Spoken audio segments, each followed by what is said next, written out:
lovers of God. Welcome back to Ini Manaku Channel, sebuah kanal belajar akan firman-Nya. Saya percaya di kanal ini kita boleh belajar akan firman-firman Tuhan untuk kita lebih lagi mengenal kebenaran firman Tuhan. Nah, setiap Senin akan ada kupasan firman Tuhan yang baru.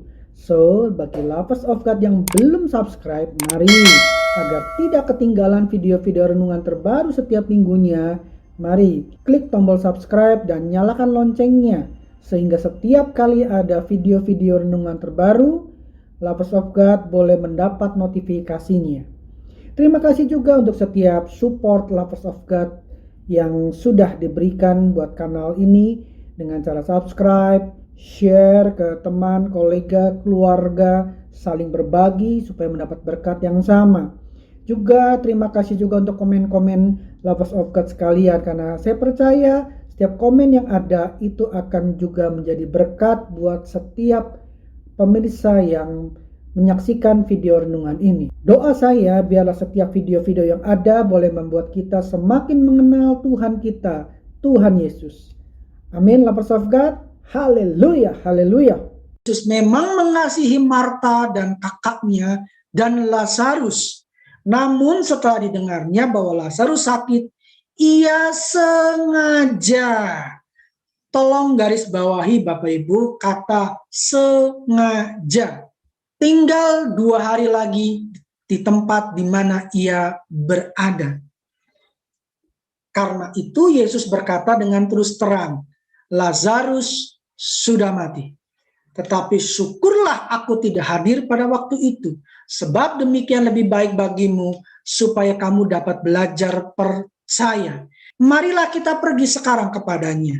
Lompat ayat yang ke-25, jawab Yesus, akulah kebangkitan dan hidup. Barang siapa percaya kepadanya, ia akan hidup walaupun ia sudah mati. Dan setiap orang yang hidup dan yang percaya kepadaku tidak akan mati selama-lamanya. Percayakah engkau akan hal ini? Jawab Marta, ya Tuhan, aku percaya bahwa engkaulah Mesias, anak Allah, dia yang akan datang ke dalam dunia. Lompat ayat yang ke-39, kata Yesus, angkatlah batu itu. Marta, saudara orang yang meninggal itu berkata kepadanya, Tuhan, ia sudah berbau, sebab sudah 4 hari ia mati.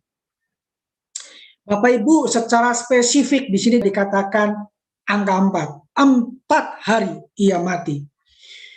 Jawab Yesus, bukankah sudah kukatakan kepadamu, jikalau engkau percaya, engkau akan melihat kemuliaan Allah. Lompat ayat yang ke-43. Dan sesudah berkata demikian, berserulah ia dengan suara keras, Lazarus, marilah keluar, come forward. 44, dan orang yang telah mati itu, yaitu Lazarus, datang keluar. Kaki dan tangannya masih terikat dengan kain kapan dan mukanya tertutup dengan kain peluh. Kata Yesus kepadanya, bukalah kain-kain itu dan biarkan ia pergi. 45, banyak di antara orang-orang Yahudi yang datang melawat Maria dan yang menyaksikan sendiri apa yang telah dibuat Yesus percaya kepadanya. Mari kita kupas satu-satu. Ayat yang ke-6 berkata, namun setelah didengarnya bahwa Lazarus sakit, ia sengaja. Tadi saya katakan garis bawahi kata sengaja. Tinggal 2 hari lagi tempat di mana ia berada. Posisi Yesus saat itu ketika mendapat berita tentang Lazarus yang sakit, itu dia sedang ada di Betabara. Lazarus itu ada di Betania. Jarak antara Betabara dan Betania itu kurang lebih 35 km. Jadi kurang lebih Jakarta, Bogor kurang lebih. Yesus dikatakan sengaja berlambat-lambat untuk menolong Lazarus. Pertanyaannya, kenapa? Sepertinya Tuhan berlambat-lambat. Karena Yesus punya maksud di balik itu. Apa maksudnya?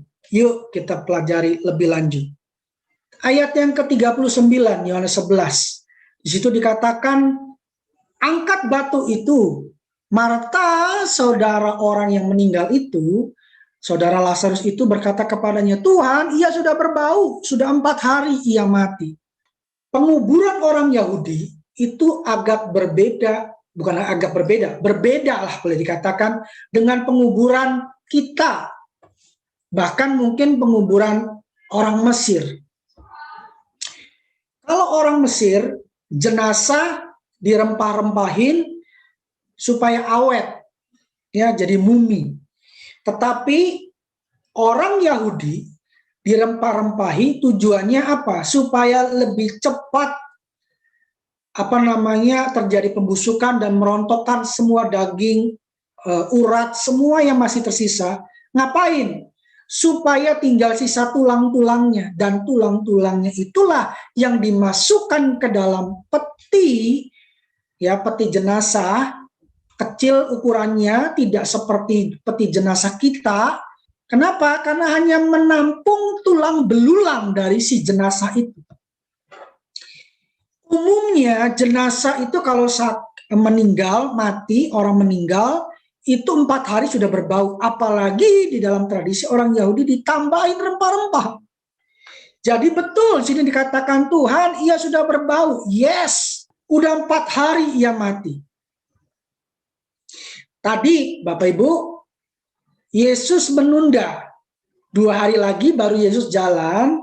Ngapain? Padahal jarak antara posisi Yesus di Betabara dengan posisi Lazarus di Betania itu kurang lebih 35 km. Kecepatan orang rata-rata berjalan kaki. Kurang lebih antara 5 sampai 10. Ya, itu kalau jalan cepat. Jalan lambat kira-kira 5-6 km per jam. Anggaplah jaraknya 30 sampai 35 km. Jika jalan 5 km per jam, kurang lebih 6 jam sampai 7 jam nyampe. Oke lah, ditambah istirahat, 12 jam nyampe. Kenapa Yesus mesti nunda sampai 2 hari kemudian supaya genap 4 hari? Kenapa Yesus harus menunggu 4 hari Lazarus meninggal? Yesus mau menyatakan dirinya sebagai apa? Pertama, kebangkitan dan kehidupan. Dan yang kedua, dia sebagai pencipta. Bapak Ibu, angka 4 itu bicara angka ciptaan. Nah, kalau Lazarus sudah 4 hari meninggal, Lazarus sudah 4 hari mati, Lazarus sudah kondisi berbau, sudah mulai hancur keadaan tubuhnya, dia dapat dibangkitkan. Dia, Lazarus, yang adalah ciptaan Tuhan, yang bisa membangkitkan ciptaan, pasti adalah pencipta itu sendiri. Amin, Bapak Ibu. Setuju ya? Kenapa Yesus harus tunggu 4 hari? Karena Yesus mau menyatakan, akulah pencipta. Akulah sang pencipta. Akulah sang kebangkitan dan kehidupan. Akulah sang pencipta. Pencipta itu mempunyai kuasa untuk membangkitkan. Pencipta itu punya kuasa untuk menghidupkan. Kenapa Yesus harus nunggu 4 hari? Ada maksudnya, bukan? Ada maksudnya. Ya, ada maksudnya. Jadi lewat peristiwa kebangkitan Lazarus, Yesus menyatakan dirinya sebagai pencipta. Dan lewat peristiwa kebangkitan Lazarus, Yesus memperlihatkan kuasa dan kemuliaan dia sebagai pencipta itu sendiri. Pencipta memiliki kuasa kebangkitan dan kehidupan. Karena itu dia berkata, akulah kebangkitan, akulah kehidupan. Get the point, Bapak Ibu? Jadi dalam setiap perkara kadangkala mungkin kita nggak ngerti. Mari minta hikmat Tuhan. Tangkap apa yang sedang Tuhan sampaikan. Mungkin lewat angka-angka yang sedang Tuhan sampaikan. Tapi biarlah kita belajar mengerti bahwa setiap Tuhan, perkataan Tuhan itu pasti ada maksud. Saya akan tutup dengan rasakan semilir duduk di dahan. Naiknya harus berhati-hati. Mari mengerti maksud Tuhan.